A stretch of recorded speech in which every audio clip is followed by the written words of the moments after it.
The following program is an opinion program. The opinions expressed by the hosts and guests of this program are not the opinions of the management, staff, and advertisers of this station. Please direct all criticism, concern, and adulation to the hosts of this program.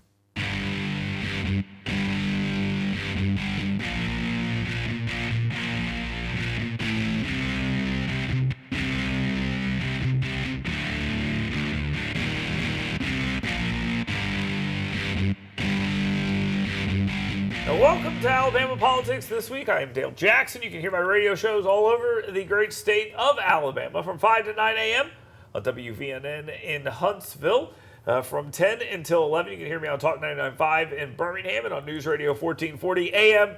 in Montgomery. And then you can hear me again in Huntsville from 3 until 4 on 7:30 a.m. 103.9 FM, The Ump. So don't miss that. With me, as always, Mecca Music, the CEO of 256today.com. Smart news for smart people, and we've got some very dumb people to talk about today, and that'll start in Birmingham, so we'll get to that in a second. And we also have Cameron Smith with us from AL.com. We'll have a conversation with him about all that same stuff, probably, and you know what's going on the national stage, and then I've got a parting shot for you as well. So let's go ahead and get to it right now. Let's get to that 2-minute warning. There is no way not to talk about the city of Birmingham this week. An absolute embarrassment has overtaken this entire city. And you would think, oh, that mass shooting? No, Randall Woodfin. We'll talk about him here in just a bit. Is it the worst run city in the state? Montgomery is obviously the second safest city in the entire country, according to some list that came out a couple weeks ago. So it has to be the city of Birmingham. Now you have Randall Woodfin, the mayor of the city, Wandling Gavan, a state representative. They're feuding, and there is really no end in sight for this latest little controversy. A large number of murders happening in the city, as we'll talk about crime being down. What a joke that turns out to be. But Mecca, this sounds like a simple question. Is this the worst run city in the entire state? Okay, so I want to start with saying I love Birmingham. It's a beautiful city. Too. Okay, well, you trash on it quite a bit. I trash on it when it deserves to be trashed. Okay. I also trash my wife, but I love her too. Oh, that was a horrible example of you being an excuse. That's terrible. Okay, so Birmingham, I think it's beautiful. It's an important part of Alabama. It's a wonderful city. It is very unfortunate that this sort of crime, it's not just Birmingham. A lot of big cities are facing these sort of issues right now. Could it be handled better? I think everybody across the board agrees yes. Yeah, and part of the problem is, look, this stuff does happen in big cities. No question about it. That is true. But rarely do you see people actively making things like this worse and embarrassing the city with some of the responses. We got the mayor memeing and doing things like this.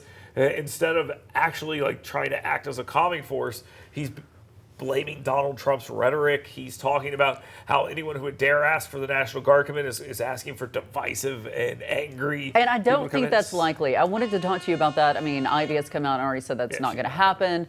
So talk to me about that option. Who's calling for it and why it won't happen? Wandling Gavan is calling for it. She's a state representative. I think it's a bad idea. There's two things that could happen here. You could put, I don't know what you want to do. You want to take a guy who's a National Guardsman in Anniston and hand him a rifle and say, here, go march through Ensley. That doesn't make any sense.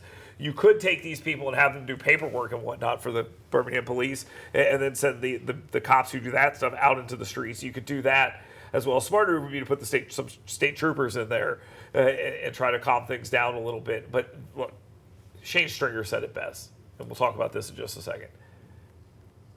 You got to build prisons if you want to end this problem. But the problem is if you don't have cops putting people in those prisons, then it doesn't matter. Birmingham's down 400 police. There's a feuding between the police department and the mayor. There's all sorts of problems. Morale it's the worst run city in the state. Let's talk about why here in just a second. Let's talk about some of the options here we could possibly go to. Well, what's the actual problem here? Is it gun control? Is it prisons? Is it some of these things? Well, that's really one of the debates that they seem to be having here. And you have people like Randall Woodfin coming out immediately saying, oh, it's the bump stocks, oh, it's the Glock switches, it's this. Already illegal. And look, the guy the four guys who get out of a car outside of a bar or restaurant and shoot into a crowd aimlessly, they're not going, well, good thing these clock switches are legal in the city of Birmingham, or, oh, I have my concealed carry permit, so I'm good to do this. Murder is already illegal. It is truly embarrassing to suggest that any of these things would have changed any of this. And all Randall Woodfin is doing is trying to pin this on something so he doesn't have to do anything about it. Oh, it's the state legislature's fault. Oh, it's Donald Trump's fault. Oh, it's Alabama Republicans' fault. So what you think is there needs to be a stronger police force with more resources. Yes. Well, and then I know you're they need more resources. They just need more cops. They have the resources. They have the money for the bodies. They just don't have the bodies because the morale there is so low. And they know that if they go out and arrest people, they're not going to be prosecuted. Like, you can build all the prisons you want, but if you're not going to fill them, right? And what I mean in this particular situation, if you want to go after people for guns, then start nailing them to the fullest extent of the law every time you pick one of them up. They're not doing that in Birmingham. Well, and I know we're going to talk about Montgomery with the crime down and the numbers that you want to get into in a minute, but Montgomery has seen success with their crime task force, like in the last 3 months. Yeah. Does Birmingham need to enact something like this? Why haven't they done it already? I mean, it's just. It's so laughable. Kay Ivey says, yes, let's do this. He's got to want that. But his entire thing is he wants to be... You're talking about Woodfin, the mayor. Yes. He wants to be an Instagram influencer. That's what he wants to be. He's less interested in being the mayor, more interested in having an active Facebook page. I mean, it is clear what he is interested in. And to him, his city collapsing is actually a net positive for him. Because he can go on CNN and did you see him? He was wearing a T-shirt and a jacket. And did you see his shoes? Those kicks. That's his entire shtick. I didn't see it. No, my point is, he's trying to be the cool mayor instead of being a good mayor. And that's really the problem here. And he understands exactly what he's doing. That city failing does not hurt him politically. He knows that. He knows that. I mean, I don't know if that's 100% correct. I mean, obviously. If it did, guys like Devin Keith in North Huntsville, he wouldn't even run again because he knew he was going to lose. This does not hurt politicians like them because they rally the crowd who comes out. They rally the crowd against people who criticize them. And Woodfin is going to do the exact same thing. Personal failings don't matter. And look, Donald Trump was president of the United States. Personal failings, and a lot of times people will rally behind personal failings. And it's the same thing here. And the only difference is Donald Trump's policies aren't terrible. And I mean, I'm sorry, that's the only difference here. So let's move on and talk about crime for a second. There's a selling going on here that crime is down. Just ask yourself this question. Do you believe that? I mean, does anyone actually believe this? There's reporting problems with all this data. We've talked to Jay Town about this before, the former U.S. attorney from the Northern District of Alabama. He's made it clear when he was overseeing what was going on down in Birmingham, he was putting far more people in jail on the federal level, and he was saying we need to do that again. There was murders down into the 80s in Birmingham, still not great, but they're 160 now. You've got real problems here. In Seattle, the cops will not respond to burglary alarms. We can talk about all these other cities where there are crime issues.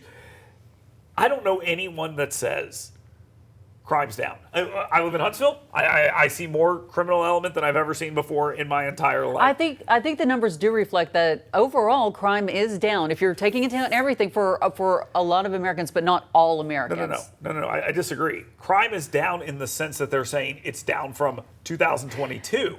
It's down year over year. Yes.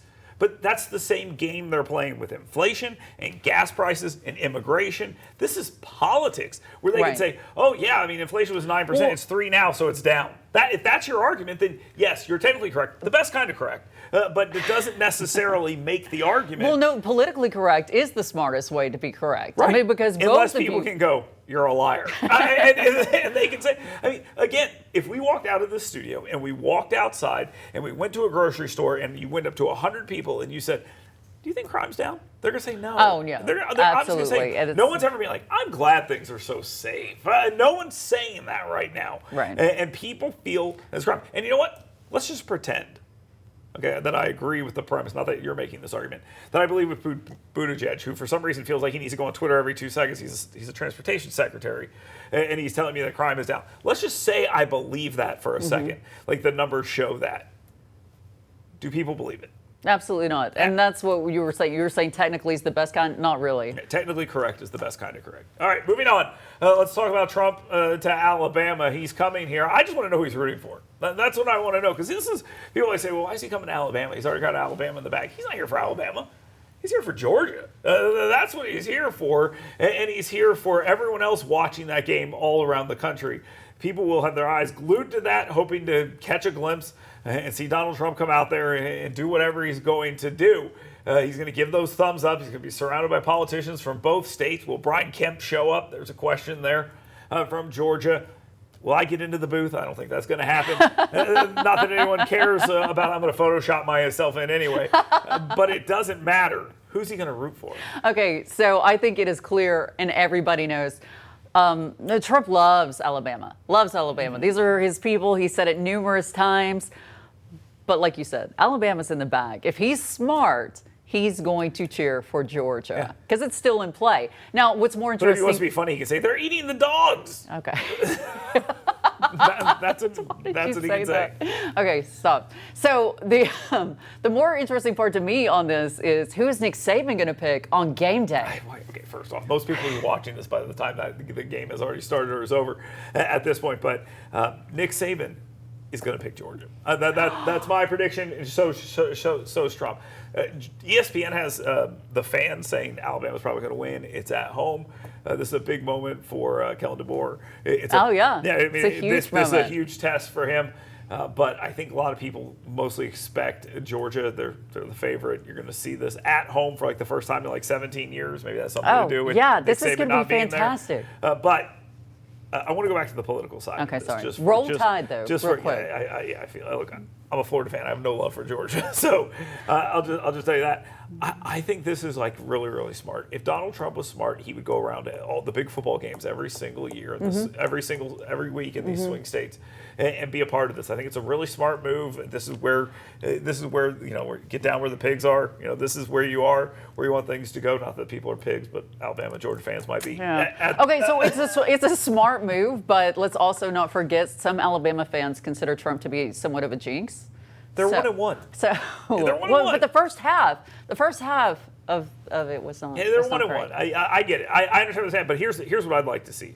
I would like Donald Trump to go out there and be on the television and do this, and then they continue. Did you see the ad they were running during the games last week? Mm-mm. The ad you're probably at the game, but the ad they were running during the games, it's the ad where Kamala Harris is saying she supports transgender surgeries for illegal immigrants in jail during football. It's brilliant. Oh, wow. I mean, that's a killer. I know we're going long on this, but I'm actually sad we're not in a battleground state because anytime we travel, I just turn on the TV so I can catch all the ads. I love that so much. You were in Wisconsin, so you saw that yes, stuff there. Yes, it was so great. That's right. All right. There we go. Your prediction for the game. Who's going to win? Alabama. You think that? I think Georgia's probably going to pull it off. But all right, we'll come back and we'll check in on that next week, but we will never mention it again. Cameron Smith will be with us next from AL.com. Stay tuned. You work hard to earn little escapes because doing your best means being your best. So let us help you discover your best at Premier Dental Spa. With our unique blend of cosmetic, dental, and spa-like aesthetic services, you'll leave feeling relaxed, refreshed, and renewed. Make sure the best you is here to stay and book your appointment online today at premierdentalspa.com. Hey folks, Dale Jackson here for University Kia. This is my son Grant. He's a busy guy. Chess, piano, basketball, wrestling, baseball, you name it. There's probably some stuff that I missed that my wife will be mad about, but here's the thing. It's important to have reliable transportation. And my friends at University Kia, they take great care of me. I've been driving Sportages my entire life. My wife drives a Telluride now, and it is the perfect vehicle for the busy family. Folks, University Kia, let them take care of you like they've taken care of my family. That's University Kia. Learn more at universitykia.com. Tom, Grant and Dale Jackson sent you. Want fun, safe, intelligent fitness programming? Want to build muscular strength, cardiovascular endurance, drastically improve range of motion and mobility, and learn proper nutrition to fuel your life with energy and emotional health?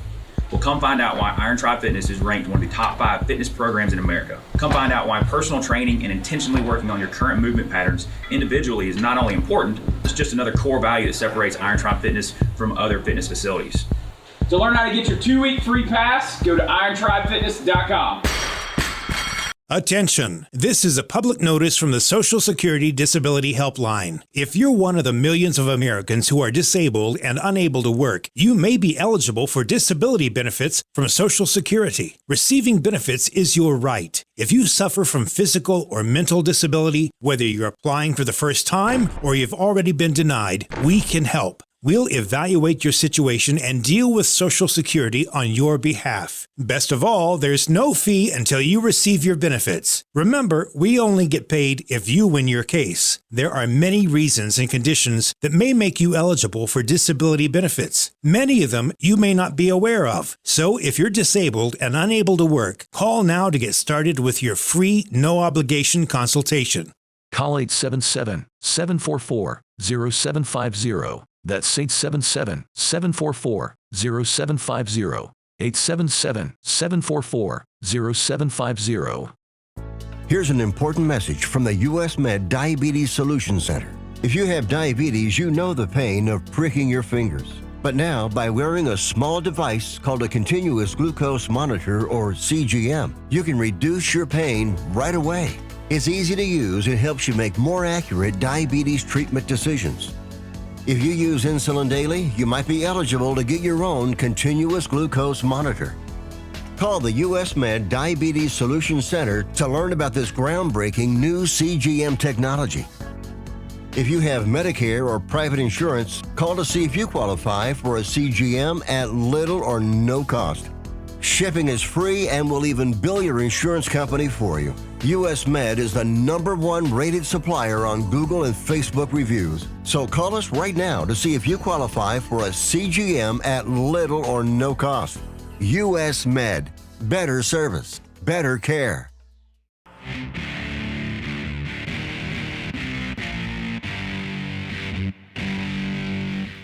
Welcome back to Alabama Politics This Week. I am Dale Jackson. Mecca Music is here with us as well. And our guest this week is Cameron Smith, columnist at AL.com, and we're thrilled to have him here with us. Cameron, I want to start with something we haven't discussed yet today. There was a very interesting email that went out from the DCCC, the Democratic Campaign Committee, the arm of the Democratic Party that basically goes out and tries to get Democrats elected to the House. They referred to the Caroline Dobson Shamari Figures race in District 2 as a race between essentially slave-owning descendants and Klan killers. So it was very interesting framing here, and I believe I have this correctly, and I'm not quoting it here, but they referred to Dobson as the great-great-great-great-great-great-great-granddaughter of a former state senator who owned slaves. This is a weird framing. Seems kind of rather desperate to come from the campaign and campaigns itself. What do you make of that email? I think probably 5 people read it, and most people just let it sit in their inbox because the DCCC and other folks right now are trying to do this extreme language thing in hopes that it hooks. But meanwhile, Democrats are saying we need to really tone down the rhetoric here because somebody could get hurt. Well, come on, Dale. I mean, we nobody actually believes that anybody's going to tone down anything between now and November. And the fact that a candidate had someone who they never know, that they could probably not tell you anything about, and that's what the DCCC is attacking them with, it tells you got a good candidate. Okay, but Cameron, I mean, I think we all agree politics is not pretty. It's frequently very, very ugly. Of those 5 people you said that saw the email and possibly the headline that we had been discussing earlier, would it be effective? Is this effective? Is that why people keep using it in politics? Racial fears have driven a lot of politics in America, and it's sad. We should be above that. We should say, you know what? The tragic history in America of the way we treated people who had different colored skin, that's awful. But the fact that modern political engines are using it just tells you it's a scare tactic, and fear drives in politics. And so that's what they're going for. But in this case, that is just such a insane stretch that, again, I think that what they're conceding is this looks like a much better candidate than they want to go against. So they're trying to dig up anything they can possibly imagine. And the idea that she is somehow racist is ridiculous, and Most voters realize that. Now, I now feel silly for having read the email and referenced it here. Let's move on and talk about something else. The city of Birmingham has been rocked by a gangland-style execution shooting. We called a mass shooting, if you will. The mayor and State Representative Wandling Gavan, they're having a little feud over this. He's memeing. She's calling for the National Guard. The governor says, no, we're not doing that. Is there a solution here anywhere around for this that is political, or is this a cultural failing that we're probably going to have to deal with for a while? I think this is one where we've tried a lot of different things, and I'm not somebody who believes that, law enforcement should come in with just a clenched fist, but enforce the law. You want to keep people safe, you've got to arrest folks that do this kind of stuff, prosecute them to the full extent of the law, and move on and do it again. I mean, the folks that have decided, I'm going to break the law, I'm going to shoot people, I'm going to do all this stuff, when the mayor is saying, well, the issue here is a modification to a pistol that he lost the whole crowd. Everybody's saying, we know the city's violent, we see it, we see the deaths, we see what's happening. The answer here is law enforcement. It is uphold the rule of law in an area where it seems like it's getting away from them. And if Mayor Woodfin doesn't get this under control, he's not going to be around for very long. So, Cameron, tell me this then. In your opinion, is it Mayor Woodfin who is standing in the way of this problem being addressed? That's what Dale thinks and says anytime Birmingham comes up as a topic. Is he the reason why these problems are continuing to get worse? No, if you want to know the truth, I think it's the education system in the area. It's failing. You have generational educational failures that lead people to believe that they don't have any opportunity. And folks without opportunity, we know. We've seen the statistics over and over. You don't have educational opportunity. You don't have economic mobility. You start getting involved with folks that you shouldn't get involved with. Crime is rampant, and that's just a reality. And the fact that Democrats in Alabama spend most of their time trying to maintain the education status quo, you want to change some of these gun violence things, you want to change some of this gang activity, give people opportunity, give them something to lose. And when they have that, crime doesn't seem like such a good option. This is fundamental table stakes stuff that Democrats are missing on, and then they blame the guns. Well, Cameron, wait real quick. Until we change that, we're going to keep doing the same thing. Cameron, I very much appreciate the thoughtful answer. You may go now. Oh, okay. All right. Well, thank you so much. Here's a less thoughtful answer. You said we can't come in with a clenched fist and stuff like this, but I would argue, and Jay Town, the former U.S. attorney, kind of mentioned this as well, that with these guys, when they find out who did this, they will find that they have a record or interactions with police a mile long. That's usually how getting out and shooting people in public is usually not your first brush with the law. And so you have this. Do we need to go to maybe a broken window style policing where the first time these people interact with the police, you lock them up? I mean, do we need to do that? Is that an answer? I've never liked the model of not giving people a chance. You do need to have structure when you do that, right? You've got to make sure that, hey, we picked you up on a vandalism charge or something like that. We got to see improvement. We got to see, hey, you're paying attention in school, you're showing up, you're doing the things you need to do, and we can work with you as long as you're making the efforts to go in the right direction. When we have folks that don't, that's just how the law works. If you get caught up in that system and then you don't do the right things that you need to do to create opportunity for yourself, then we're going to play hardball. And I think that's the tough thing is folks either want to be the sort of that broken window style, like hard on everything, or they want to say, hey, we just don't really enforce the law. There is a balance that reasonable people can meet, and we should absolutely be there. And I'm not sure that Woodfin gets the message. Well, it's funny when Kyle Whitmire sounds like Dale Jackson in his columns at AL.com, where he talks about how he's more interested in being an influencer than a mayor. I think that identifies what the actual problem is there. So tell Kyle when you see him that me and him are on the same page for something. Thanks for listening to my show. Lastly here, let's just do this. Some people who have already seen the game by the time this happens, but Donald Trump is coming to Alabama. He's going to see that Georgia game. Is he going to openly root for Georgia? Should he openly root for Georgia? If he openly roots for Georgia, I don't even know where I would begin with that.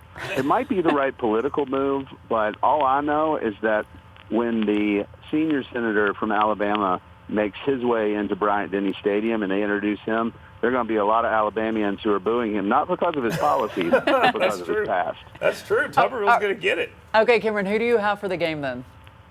I've got Alabama 31-23. All right. They're eating the dogs. That's what they're doing. I'm still going with Georgia, so it is what it is. All right, Cameron, thank you very much. Thanks, I always Cameron. appreciate you being here and joining us. Mecca Music, she's gone, so the show gets better, no question about it. My party shot's next right here on Alabama Politics This Week.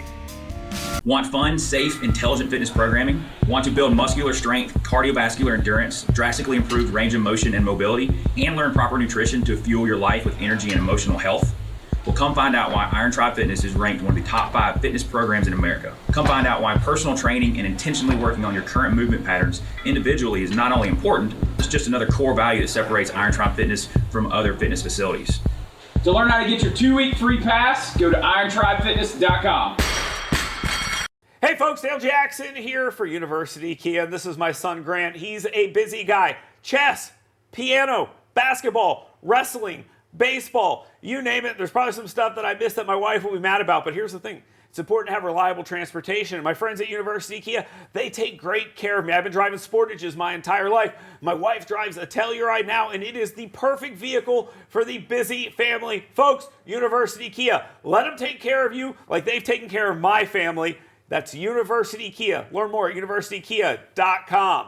Tom, Grant and Dale Jackson sent you. You work hard to earn little escapes because doing your best means being your best. So let us help you discover your best at Premier Dental Spa. With our unique blend of cosmetic, dental, and spa-like aesthetic services, you'll leave feeling relaxed, refreshed, and renewed. Make sure the best you is here to stay and book your appointment online today at premierdentalspa.com. What if this happened to you when you're alone? Or what if it happened here? With MedGuard Alert, you're never alone. You can connect with medical professionals anywhere, anytime. And now MedGuard is introducing our exclusive new Care Watch. If you need help quickly, use it from anywhere to contact medical professionals. No cell phone required. The Care Watch is not only a life-saving medical alert device, it's a revolutionary health monitoring system that checks your blood pressure, heart rate, oxygen saturation, and much more. And here's the best part. If you have Medicaid, you may qualify to get your Care Watch for free. The Care Watch is only available through MedGuard Alert. Call us right now. We have monitoring programs starting as low as $1 a day. The call is free, activation is free, shipping is free, and no contract is required. Remember, with Medicaid, you may qualify to get your Care Watch for free. Don't wait. Call us to get your Care Watch right now. Operators are standing by.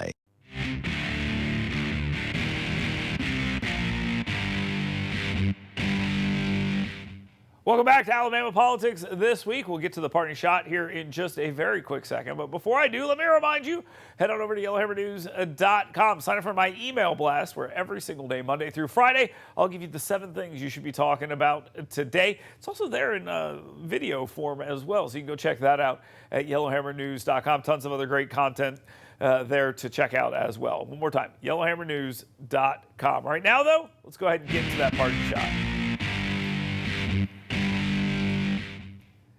My parting shot this week is directed at all the people who are going to be very upset come October 1st because a lot of porn sites are going to block you. They're going to say, here in Alabama, you can't be doing this, and you got to make sure that you get mad at your legislators because they're not going to allow you to look at porn unless you show your ID to these websites. Now, it's pretty funny that these websites are saying, like, can you trust us with your data? Because if you have to show us, just think about what could possibly happen there. That's embarrassing. But you know what else is embarrassing? Emailing your legislator and telling him that you were looking at porn and there was a sign on there that said they're going to shut it down on October 1st. That's pretty embarrassing. But that's going to happen. A lot of people are going to get mad about this. I don't have any problem with this. I have absolutely no problem with this. You can't walk into a pornographic theater if they even still have those. I don't know. But we will have to see. They can't do that if you're a kid. Why should you be able to look at this kind of stuff? I understand we want the internet to be like sort of the wild, wild west. But I like sometimes when we try to rein it in just a little bit. And this is one of those instances. But if you're going to send an email to your legislator talking about how you can't look at porn anymore, just use a VPN. I mean, you won't have to worry about any of that. See, I solved the problem for you. Thank you very much for being here. Thank you very much for watching and listening to Alabama Politics this week all over the great state of Alabama. We'll talk to you soon.